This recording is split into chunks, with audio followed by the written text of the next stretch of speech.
Сәлем достар.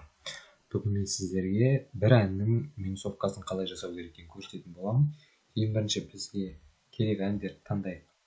Мысалы, маған осы Рухани. Бұл бізде Рухани президенттік оркестр орындайды. Бұл бізді өздеріңіз көріп тұрғандарыңыздай плюс. Енді біз осы плюсты қалай минусқа айналдыру керек екенін көрсетеміз. Ең бірінші любой браузерге кіреміз, хоть Chrome болсын, хоть браузер болсын, и жазамыз, Яндекс болсын. Поискқа сделать минус онлайн деп жазамыз. Мына жерде көп сайттар шығады, енді бұл көп сайттың әрқайсысы әртүрлі, бірақ ең маған көңілімнен шығып ұнаған осы vocal.remover.org сайты жақсы көмек береді, көмектеседі.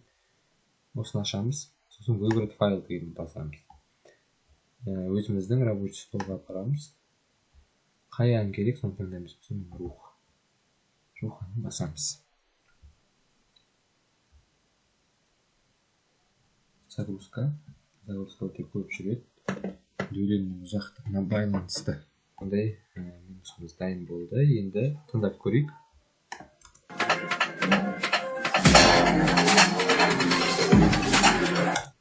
Минус жасалды. Вокал дегенді қоссақ, бізде қазір тыңдап көріңіздер.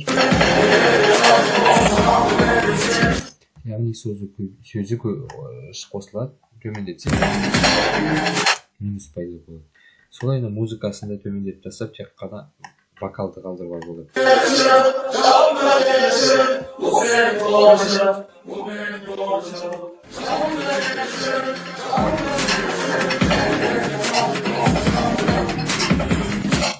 Дәл осылай кез келген әнмен жасауға болады. Сосын сохранить батырмасын басып, музыканы ғана басып, загрузка жасап, қолдана берсеңіздер болады.